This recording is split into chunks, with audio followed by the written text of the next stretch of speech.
There are stories that shouldn't be told, not because they aren't true, but because once you hear them, they change the way you see everything that came before. This is one of those stories.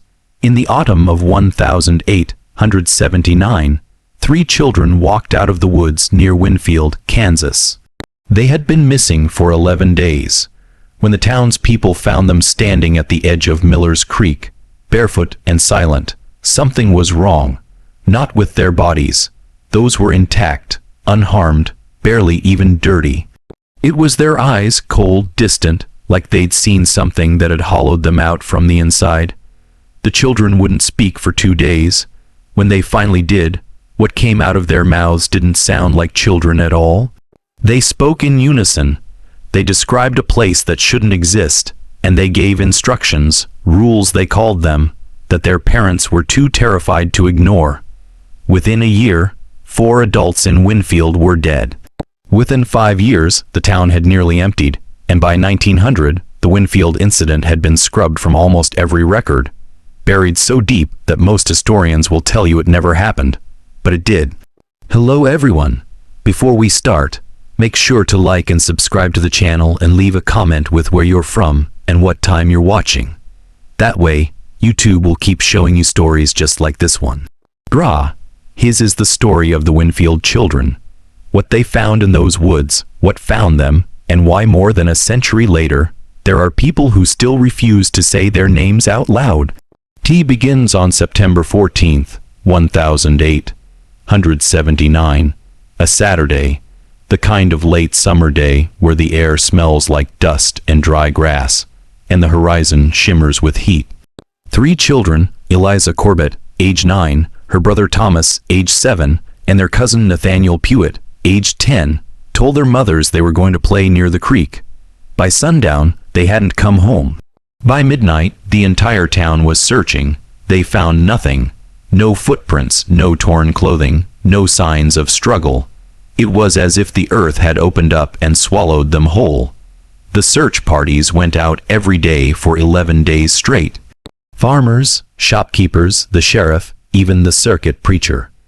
Everyone in Winfield and the surrounding townships joined in. They combed the woods along Miller's Creek, checked every abandoned homestead, every root cellar, every dry gulch within 10 miles. They dragged the creek twice. They questioned drifters, checked the rail lines, sent telegrams to neighboring counties. Nothing. On the 5th day, Eliza's mother, Margaret Corbett, stopped eating. She would sit on her porch from dawn until dark, staring at the tree, her lips moving in silent prayer. Thomas's father, Samuel, organized a night search with torches. Convinced the children had gotten lost and were hiding, too frightened to call out, they found deer trails, old campfire rings, a trapper's cabin that hadn't been used in years, but no children. By the 9th day, people began to speak in the past tense. The minister prepared himself to deliver a eulogy.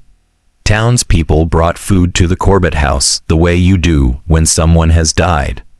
Margaret refused to let them inside. She kept 3 plates on the table, 3 cups of water, waiting. Then, on the morning of September 25th, a farmhand named Joseph Ridley was checking his fence line near the northern edge of the woods when he saw them. 3 children standing in a perfect row at the edge of the clearing. Still silent facing the town, he called out to them. They didn't respond. He ran closer, shouting their names, waving his arms. They didn't blink, didn't move, just stood there, staring past him, their hands at their sides, their feet bare and caked with dark soil. Joseph sprinted back to town, breathless and wild-eyed. Within the hour, Margaret and Samuel and Nathaniel's father, Clayton Pewitt, were running through the fields toward the woods. When they reached the clearing, the children were still standing in the same spot, exactly as Joseph had described. Margaret fell to her knees and sobbed. Samuel tried to embrace his son, but Thomas stepped backward, just out of reach. Clayton picked up Nathaniel and held him tight, but the boy's body was stiff, unresponsive, like holding a wooden doll. The children said nothing. Their eyes were open, but they weren't looking at their parents. They were looking through them, past them, at something no one else could see. They brought the children back to town in a wagon. People lined the streets silent, watching as the three were carried into the Corbett home. Dr. Ames was called. He examined them for over an hour. No injuries, no fever, no sign of starvation or dehydration. Their pulses were steady, their lungs clear physically. They were fine, but they wouldn't speak, wouldn't eat, wouldn't sleep. They just sat in the parlor, side by side on the sofa, staring at the wall. For 2 full days they remained like that, motionless, silent, alive but not living. And then on the 3rd night, Eliza opened her mouth and all 3 of them began to speak. It wasn't how children speak. That's what Margaret would tell her sister later in a letter that still exists in the Kansas Historical Society archives, though it's kept in a restricted file. She said it was like listening to 3 voices coming from one mouth. Calm, flat, without emotion, without breath between the words. They spoke in unison. Perfect synchronies at eye on Eliza's lips moved, but so did Thomas's, so did Nathaniel's. The same words at the same moment in the same tone. We went to the place beneath the hollow oak. The ground was soft. We dug with our hands. There was a door. It opened. We went down. Margaret asked, Where did you go? What door? The children didn't look at her. Their eyes remained fixed on the wall. The stairs go down a long time. It smells like copper, like old rain. There are symbols on the walls. We touched them. They were warm. At the bottom, there is a room. The room is older than the town, older than the trees. Someone was waiting. Samuel grabbed Thomas by the shoulders and shook him. Who? He shouted. Who was waiting? The children blinked slowly, all 3, at the same time. It didn't have a name.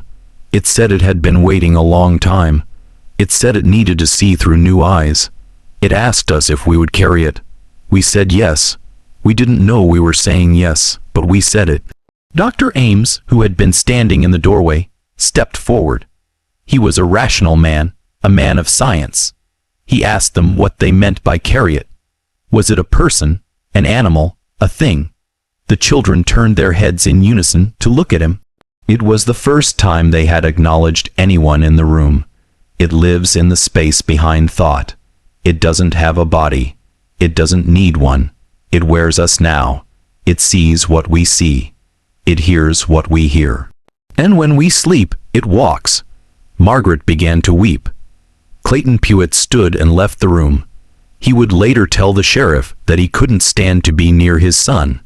After that it wasn't Nathaniel anymore, that something else was looking out from behind his eyes. Samuel asked the only question that mattered. How do we get it out? The children smiled. All 3 of them, a slow, identical smile that didn't reach their eyes. You don't. Then they stop. PD speaking.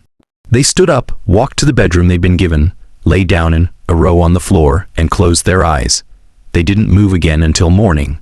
Dr. Ames had no explanation. The minister, Reverend Calloway, was summoned the next day. He prayed over the children. He read scripture. He placed his hand on Eliza's forehead and asked in the name of Christ for whatever had taken hold of her to release her.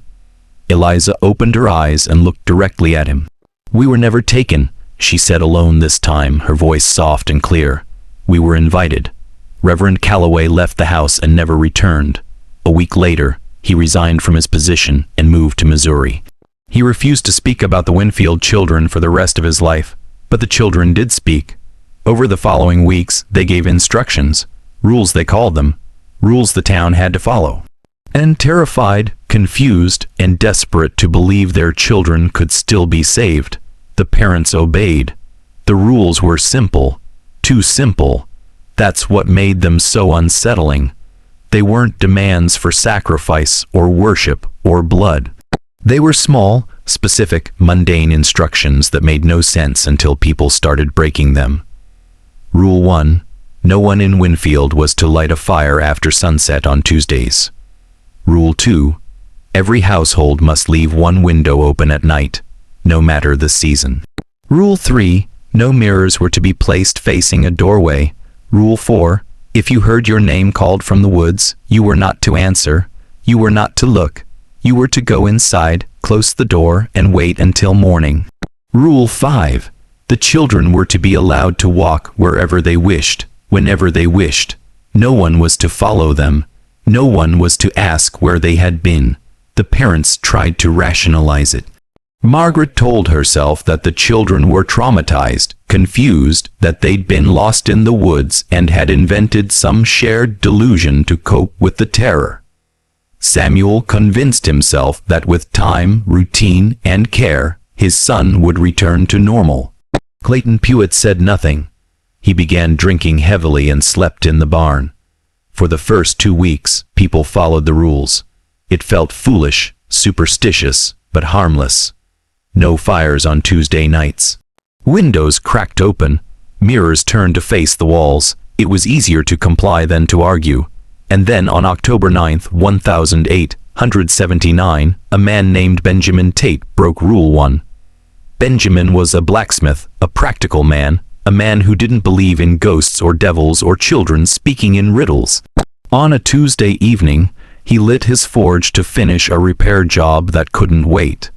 He told his wife, Anne, that he didn't care what those children had said. He had work to do. At 10:00 that night, Anne heard him screaming. She ran to the forge and found him on the ground convulsing, his hands clawing at his face. His eyes were open, but he wasn't seeing her. He was seeing something else, something that made him scream until his voice gave out. By the time Dr. Ames arrived, Benjamin had gone silent. He was alive, breathing, but he never spoke again. He would sit in a chair by the window, staring, unblinking, until he died 3 months later. The town was shaken, but some still refused to believe. They said Benjamin had suffered a stroke, a fit, some kind of sudden illness, coincidence, tragic, but explainable. Then on October 16th, a woman named Judith Marsh closed all her windows and locked her doors. She told her husband she didn't care what the children said. She wasn't going to let the cold night air into her house and risk her daughters catching fever. That night, Judith woke to the sound of breathing, heavy, wet. Right next to her ear, she lit a candle. There was no one there, but the breathing didn't stop. It followed her from room to room. It grew louder, closer. Her husband couldn't hear it. Her daughters couldn't hear it. Only Judith. For 3 days, it didn't stop. She couldn't sleep, couldn't eat. On the 4th day, she walked into Miller's Creek and drowned herself. After that, no one broke the rules. The children continued their strange routines. Every evening, just before dusk, they would walk to the edge of town, stand facing the woods, and remain there for exactly 1 hour. Then they would return silent and go to bed. Sometimes people saw them in places they shouldn't have been able to reach, on rooftops, in locked sheds, standing in the middle of fields miles from town. No one asked how they got there. No one dared. And at night, people began to hear them. Not their voices, their footsteps, soft, deliberate, moving through the streets long after the children had gone to bed. Walking in perfect unison. 3 sets of feet, always together, always searching. By November, Winfield was no longer a town. It was a place held together by fear and whispered prayers. People stopped visiting one another. Families kept to themselves. The general store saw fewer customers each week. The schoolhouse closed. Parents wouldn't send their children anywhere near Eliza, Thomas, and Nathaniel, who still attended as if nothing had changed. Sitting in the back row, silent, their eyes tracking movement like predators watching prey. The teacher, a young woman named Catherine Wells, resigned after 1 week. She told the school board that the children didn't blink, that when she turned her back to write on the chalkboard, she could feel them staring. That one morning, she found the words soon carved into her desk. When she asked who had done it, all 3 children raised their hands. They smiled. Margaret Corbett stopped leaving her house. She wow. LD sit by the window, watching Eliza come and go, and she would weep. Neighbors reported hearing her at night, pleading with her daughter, begging whatever was inside her to let her go. Eliza never responded. She would simply stand in the doorway of her mother's room, head tilted, watching, waiting. Samuel tried to run. On November 12th, he packed a bag, hitched his horse, and rode south toward Witcha in the middle of the night. He made it 11 miles. The next morning, a farmer found him on the side of the road, sitting in the dirt, staring at his hands. His horse was gone. His bag was gone. When the farmer asked what happened, Samuel whispered, "They followed me. I can't leave. None of us can." He returned to Winfield that afternoon. He never tried to leave again. Clayton Pewitt lasted longer. He convinced himself that his son was still in there, that Nathaniel could be reached, could be saved. He spent hours trying to talk to him, asking him questions about his favorite things, his memories, anything that might spark recognition. Nathaniel would sit and listen, patient, polite, and then he would say in that calm, empty voice, "I remember being him, but I am not him anymore." On November 23rd, Clayton walked into the woods. A search party found his body 3 days later, hanging from the hollow oak the children had described. There was no note, but carved into the bark beneath him were the words, "IT showed me." The town began to fracture. Some families packed up and left in the dead of night, abandoning their homes, their land, everything. Others stayed, paralyzed by fear or by some unspoken belief that running would only make it worse. The ones who left never spoke of Winfield again. And the ones who stayed, well, most of them didn't last much longer. By December, people started seeing things. Shapes in the woods, faces in windows that shouldn't. Faces, shadows that moved against the light. A farmer named Ethan Lowe swore he saw his dead brother standing in his field. A woman named Sarah Kinsley found her own reflection missing from her mirror one morning. It came back 3 days later, but it didn't move when she did. And through it all, the children walked. They walked through town like they owned it, like they were waiting for something. And every night, people could hear them. Those footsteps, slow, steady, synchronized, moving through the streets, stopping at doors, listening.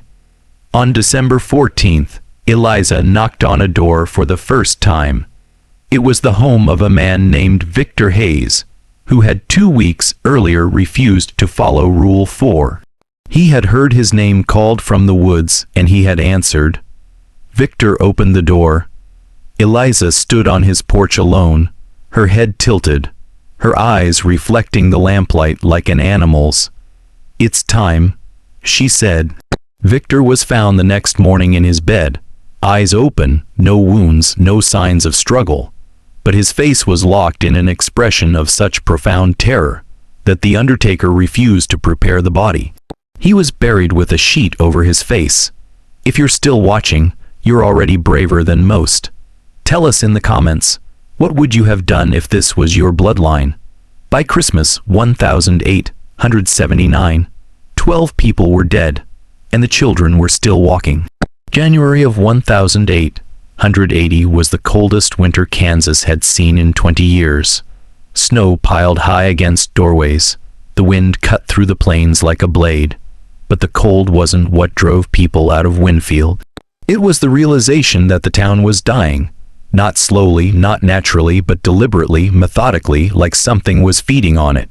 Margaret Corbett was found on January 7th. She had locked herself in her bedroom, nailed the door shut from the inside, and pushed her wardrobe against it. It didn't matter. When her sister broke through 3 days later, Margaret was sitting upright in her bed, her hands folded in her lap, her eyes open and dry. She had stopped breathing sometime in the night. On the wall above her bed, written in what looked like soot, were the words she finally saw. Eliza was standing in the hallway when they carried the body out. She didn't cry, didn't speak. She just watched, her face blank as her mother was taken away. Then she turned and walked back to her room. Neighbors reported hearing her humming that night, a song no one recognized, a melody that made their teeth ache. Samuel lasted until February. He stopped eating, stopped speaking. He would sit at his kitchen table staring at Thomas, who would sit across from him, staring back. They would stay like that for hours, days even. When Dr. Ames checked on him, Samuel grabbed his wrist and whispered, "It's not just in him, it's in me now too." I can feel it learning how to move my hands. Samuel died on February 19th. The official record says heart failure, but the people who found him said his eyes were open and he was smiling. By March, more than half the town had left. Entire families gone in the night. Homes abandoned with food still on the tables, clothes still in the drawers, doors left wide open. Those who remained were the ones who couldn't leave, either because they had nowhere to go, or because they believed somewhere deep down that leaving wouldn't save them. The children were never alone. Even after their parents died, they stayed in the Corbett house. People brought them food, left it on the porch, and hurried away. The food was always gone by morning, but no one ever saw them eat. No one saw them sleep. They simply existed, waiting, and the woods grew darker, thicker. People swore the treeine was closer than it had been. That the hollow oak, the one Clayton had died beneath, was larger now. Its branches twisted into shapes that looked almost like hands, almost like faces. In April, a group of men from a neighboring town arrived, led by a federal marshal named William Hackett. They had heard rumors, impossible rumors, stories of children who couldn't die, of a town cursed, of people vanishing or losing their minds. Marshal Hackett didn't believe in curses. He believed in law, in order, in rational explanations. He demanded to speak with the children.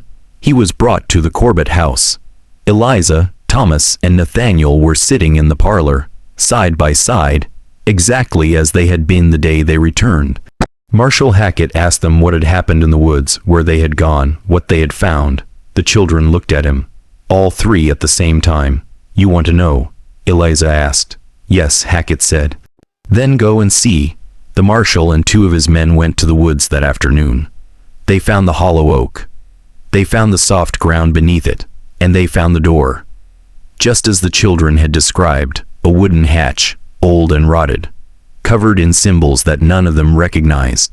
Marshal Hackett ordered his men to open it. They refused. He opened it himself. The stairs went down, down further than any staircase should go, down into a darkness so complete it seemed to swallow the light from their lanterns. The air smelled like copper, like old rain, just as the children had said. Marshal Hackett descended alone. He was gone for 11 minutes. When he came back up, his face was gray. His hands were shaking. He didn't speak. He walked directly to his horse, mounted it, and rode out of Winfield without a word. His men followed. They filed no report. Marshal Hackett resigned from his position 3 weeks later. He moved to Oregon and never returned to Kansas. In a letter to his brother years later, he wrote only this: "There are doors that should never be opened, and there are things behind those doors that have been waiting a very, very long time." By 1881, Winfield was a ghost town. Fewer than 30 people remained. The children were still there. By 1885, Winfield, Kansas, no longer appeared on most maps. The post office closed, the rail line rerouted. The few families who remained finally left quietly without explanation. The town was abandoned, empty, silent, but not forgotten.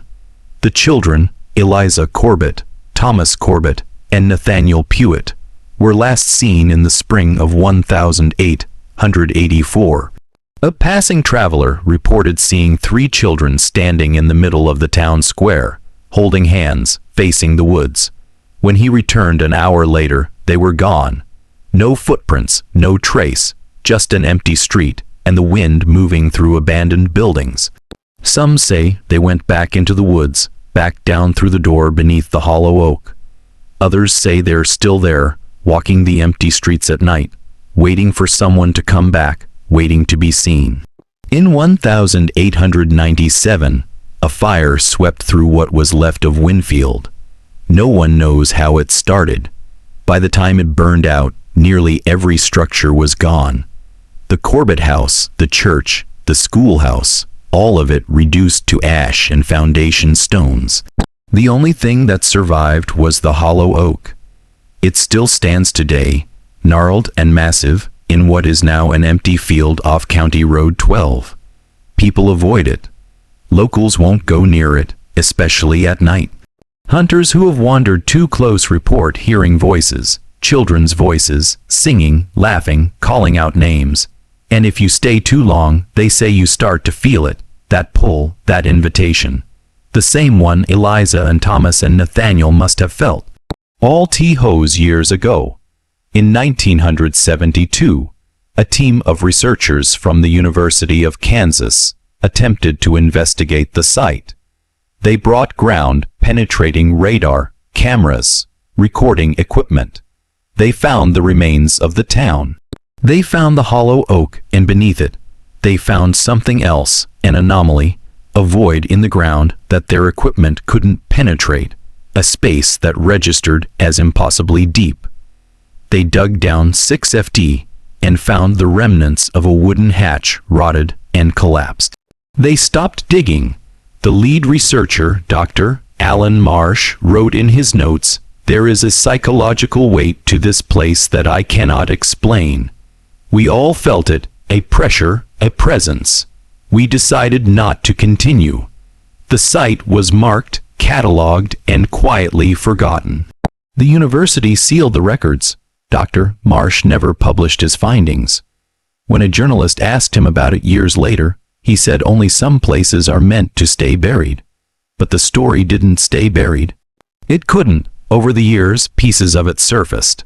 Letters, diary entries, census records that showed a town of over 200 people in 1878, and fewer than 30 by 182. Death certificates with causes listed as unknown or unexplained. A minister's journal that described children who spoke in unison and gave rules that no one dared to break. And there are people even now who claim to be descended from the families who fled Winfield. They don't talk about it openly, but in private, in whispers, they'll tell you that their great-great-grandparents left Kansas in the middle of the night and never looked back. That they were told never to return, never to speak the name Winfield aloud, never to go looking for answers, because some answers, they say, come with a price. In 2009, a hiker reported finding 3 sets of children's footprints near the old Winfield site, small barefoot, leading from the tree line to the center of the empty field, where they simply stopped. No tracks leading away, just 3 sets of prints side by side, as if the children had been standing there watching, waiting. The local sheriff dismissed it as a prank, but the hiker never went back, and neither did anyone else. There are no memorials in Winfield, no historical markers, no plaques. The town has been erased purposefully and completely from the official record. If you search for it in the Kansas State Archives, you'll find almost nothing. A few scattered references are mentioned in a census report, a single newspaper article from 1879 about 3 missing children, and then silence. But silence doesn't mean it didn't happen. It just means someone decided it was better not to talk about it. The Winfield children were found in 1879. What they explained didn't sound human, and what they brought back with them, whatever walked up those stairs behind them, may still be there waiting, watching, listening for someone to break the rules, for someone to answer when their name is called from the woods. So if you ever find yourself driving through southeastern Kansas and you see an old twisted oak tree standing alone in an empty field, keep driving. Don't stop. Don't look too long. And whatever you do, if you hear children laughing in the distance, don't go looking for them, because some invitations should never be accepted and some doors should never be opened. Thank you for watching.